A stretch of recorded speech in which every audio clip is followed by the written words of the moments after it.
In this time, the word astral beings is not as strange as it may have been in the past. With increasing awareness is also the awareness that there are other beings that we cannot see, but that we, and many people begin to feel that we have often some interaction with. Since they are part of this world, and because we share this world, it is not surprising that there will be interactions. When people are having problems, often it has something to do also with astral beings. And increasingly people are asking about how does that work? What is the effect of those astral beings on our lives? Why are they around? What is their role? What is their function? And how can I recognize them? And although I have said things before in a YouTube video on astral beings, it didn't help really to get an understanding of the different types and how we can begin, I would say, make a beginning of recognizing some of them and their different roles and functions. So let's explore, because that is what it is. It's a little exploration that helps you and gives you a little bit of more insight. And of course, we need to start with a few definitions. Now, to begin with, we human beings have a number of energy bodies around us. And most of it is invisible, even for those who have the ability to see some auras. But we have those 5 bodies, and the first 2 are the etheric body and the astral body. And then they belong together with the physical to the temporary part of existence. They are there only during our lives, and when we pass away, those 3 bodies die off. What stays is the other 3 bodies that are part of our soul. And we call them, there are different terminology, but basically the emotional, mental, and spiritual body. So already you see the name astral body. We have an astral body and we have an etheric body. And those 2 together have a frequency and a role and a function that have an impact on the astral worlds. And this is important to realize. They have an impact on the astral worlds. Or to say it differently, the quality of our astral bodies and etheric body influence astral worlds. So let's explore that a bit further. So this is a different way of presenting the same thing as you just saw. So the soul comes in through or sends messages, information into the spiritual body, and that is part of the spiritual 3 bodies, including the emotional and the mental body. And then at a certain moment, you see that, especially with the emotional body, that has an exchange with the astral body, passes it on to the etheric to be expressed through the physical and to the earth system.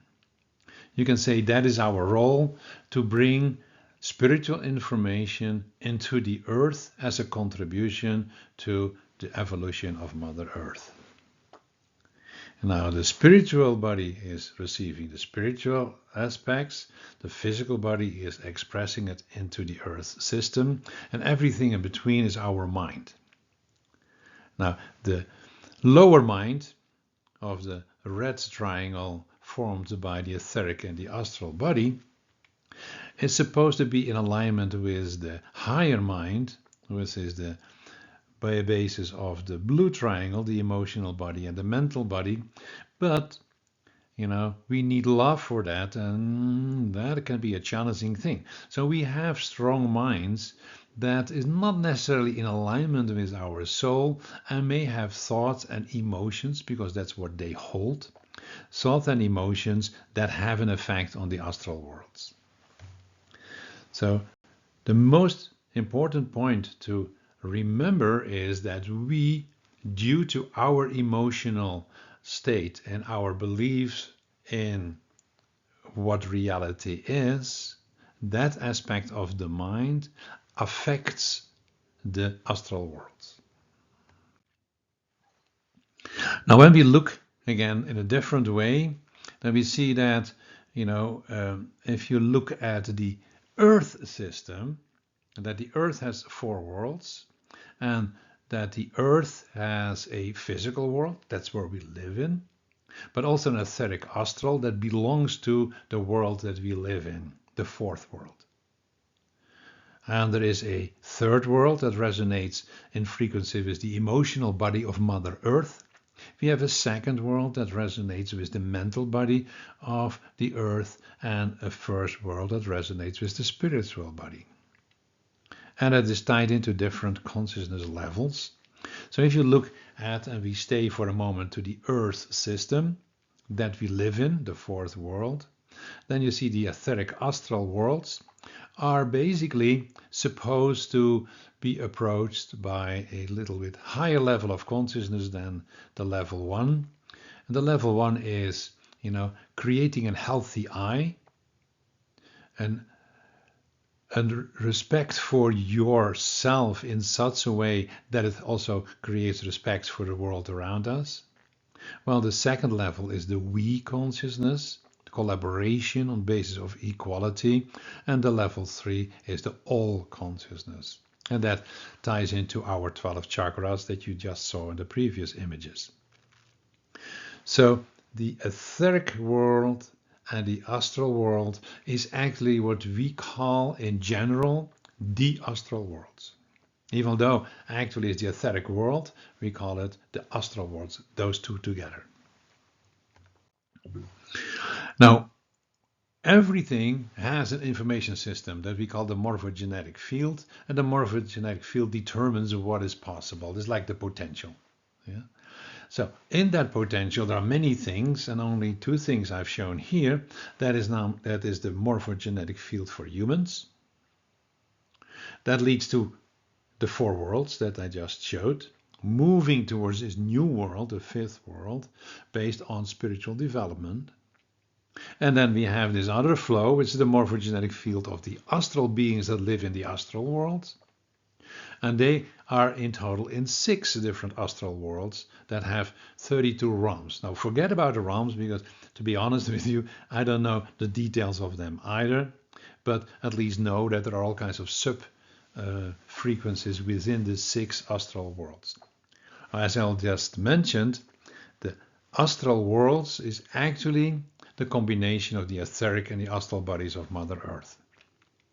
And that leads to that part of the physical world that is not directly ours, because we see the physical, the actual physical, as our world, and you can say these astral worlds seem to be no part of us, even though we have energy bodies that resonate in the frequencies of these worlds. So here you see this overview, and I indicate now that the lowest 3 astral realms is actually part of the etheric body of Mother Earth, and the higher 3 are the astral bodies. But in general, those 6 are called the astral worlds in the general way of descriptions.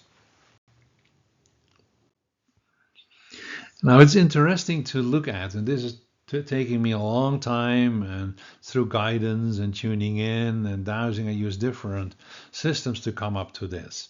So this is showing the effect on the human population of the world based on the different astral worlds.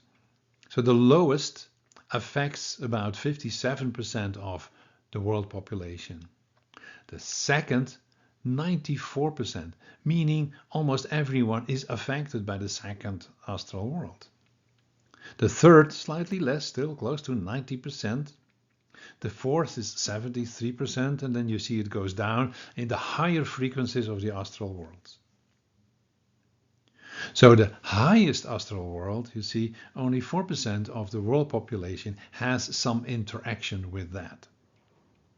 meaning that most of the interactions in the first four worlds.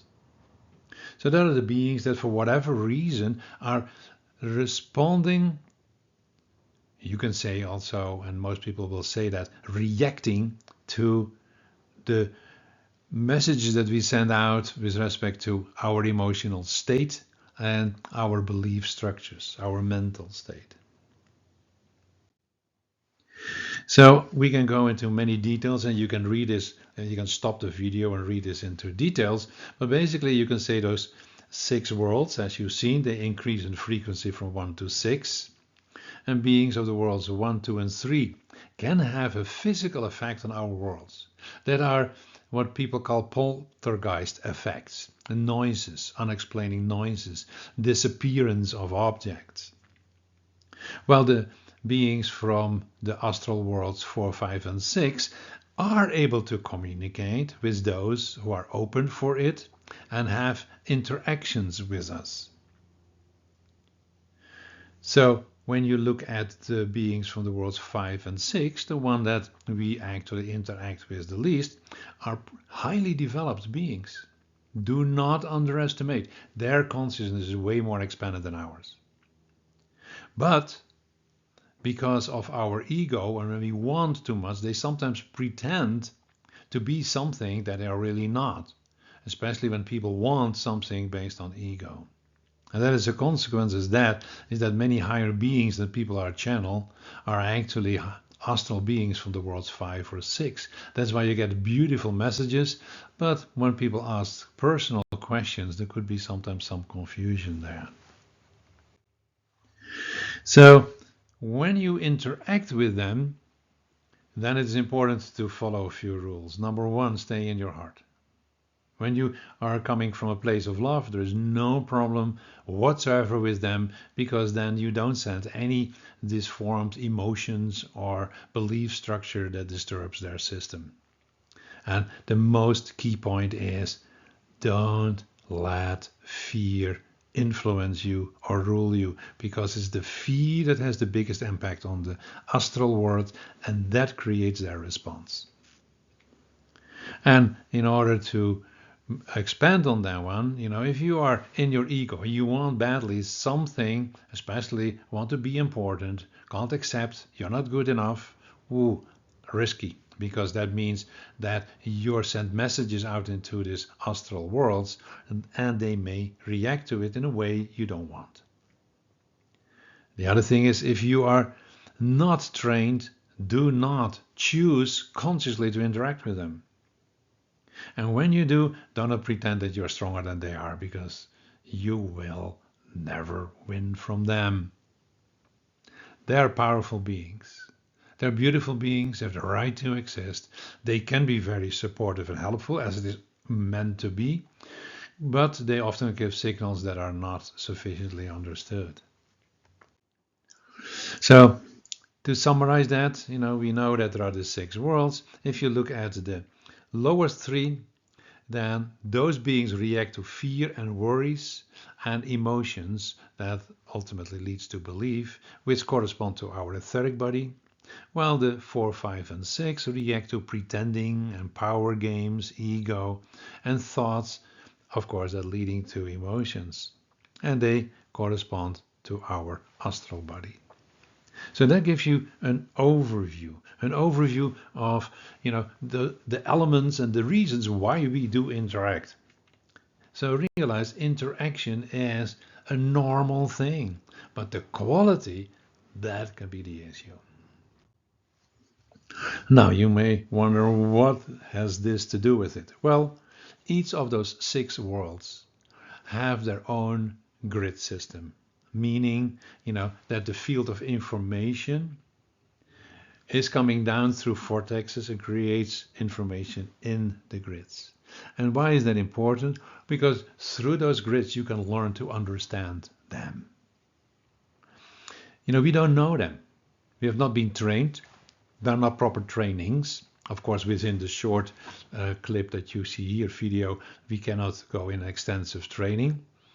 But what we can do is learning to feel differences between the 6 different worlds, and then you can more easily recognize the beings that live there because they fall within those frequency ranges.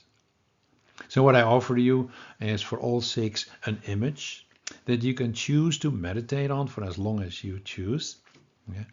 And I will show you to them, but in the next one I will give you a meditation that is the best preparation for a deeper connection with those different vortexes that helps you to connect with the frequencies of that astral world, and that is how you can increasingly build some understanding.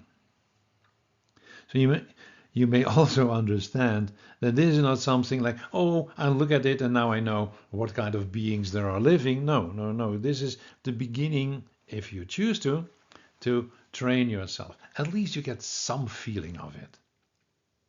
And by having felt those frequencies, it will diminish most likely also your worries or fears, because you may consciously or subconsciously then recognize something, messages, signals from the astral worlds, like, oh, it's the astral worlds. And even when you may not yet be able to say it is from this world, at least there is some kind of recognition that will diminish the amount of worries that I see with quite a lot of people, actually with an increasing number of people that have astral interactions. So let's do this little meditation.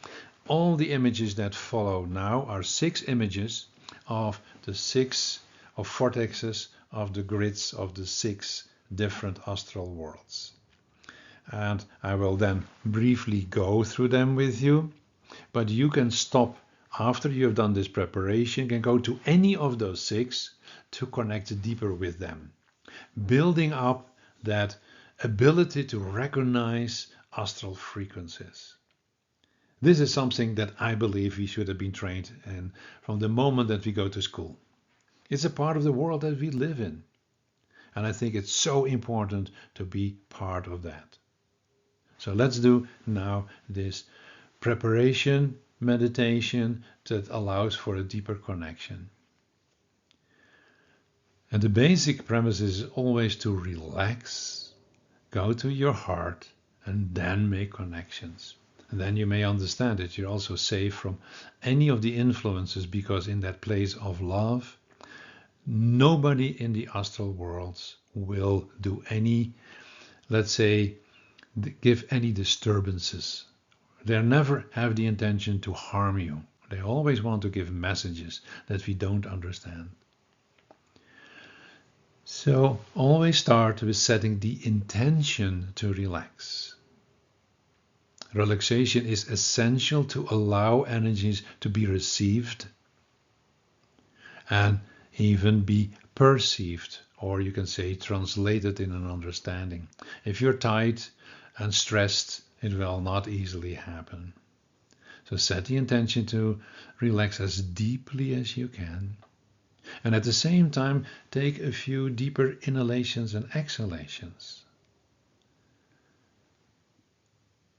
because that stimulates your vagus nerve that supports this process of relaxation.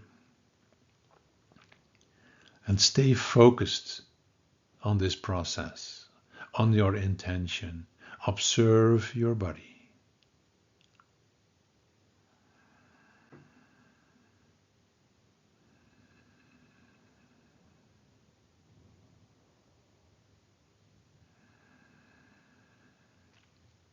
And you may notice that the more you relax, the more also your mind relaxes, diminishing those emotional, worrying, fearful frequencies, getting you out of your belief structures for a moment. And when that happens, also your brain shifts. The frequencies in your brain shifting. You move more into a relaxed state as well.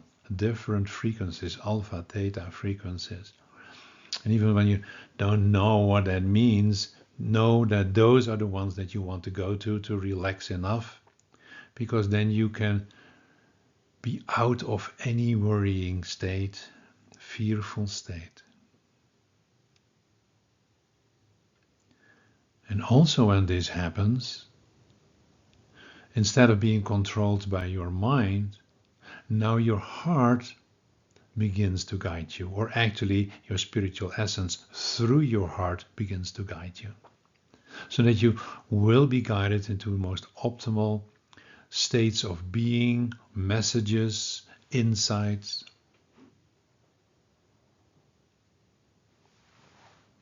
And to strengthen that, bring now your awareness to your heart, because that stimulates even more of the flow. And it also stimulates the input of light and the input of unconditional love.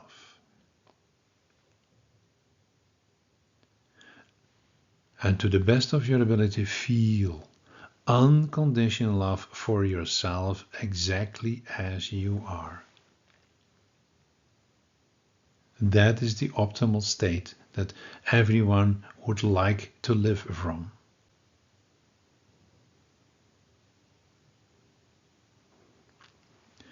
And in your imaginations, and maybe you can even feel it, let this unconditional love flow from your heart through your whole physical body, through all your energy bodies, and creating this beautiful sphere of love. This is who you really are.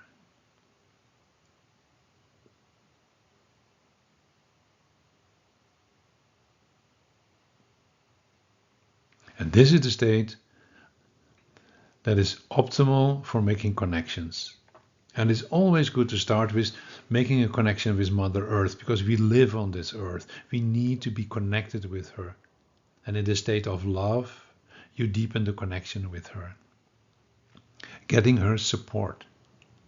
And she can help you with insights beyond what you can imagine, because she holds all the energies and frequencies of everything that exists on earth.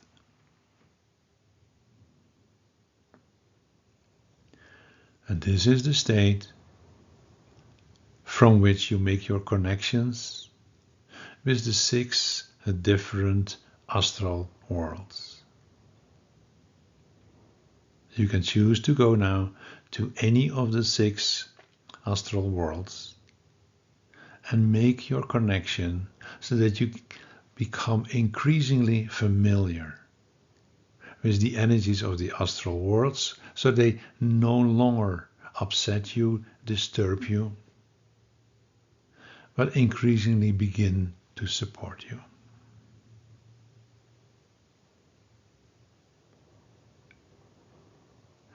If you did this meditation to know how it works, you can bring now your awareness back to the place that you're sitting. And open your eyes again as soon as you feel up to it. Or otherwise you move into a connection with any of the 6 astral worlds.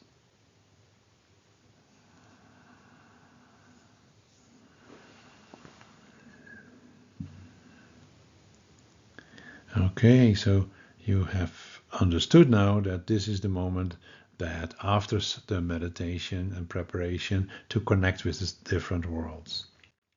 And I go rather quickly through so that you know that you have seen them already, and you can choose to connect with any of them. Feel to the best of your ability where you want to connect with, or what you want to experience first, and build up as much of a connection with the astral worlds as you choose to.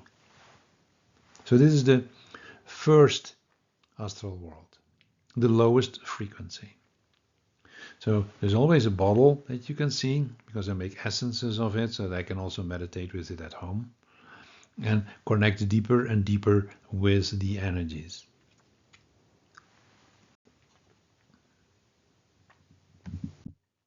And this is an example of the second astral world. And maybe you can feel, or maybe not, that it has a slightly higher vibration.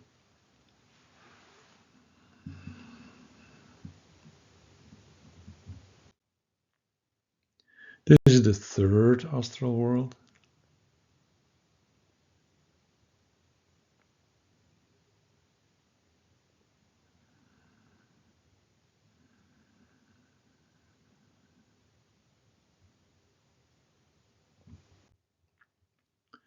And this is the fourth.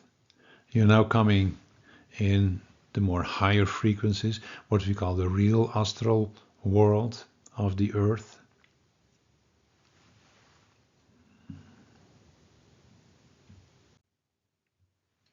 And this is the fourth.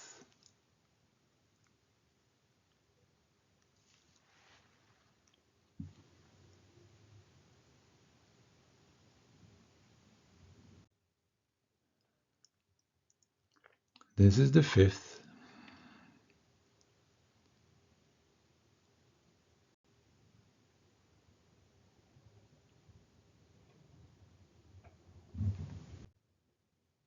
And this is the sixth. So you may have noticed that there are two of the fourth, and that is to help with giving you also the opportunity to feel that different places can give you a slightly different impression. This is your playground, if you choose to. And believe me, it's worth it. Because the astral worlds are an integrated part of the world in which we live.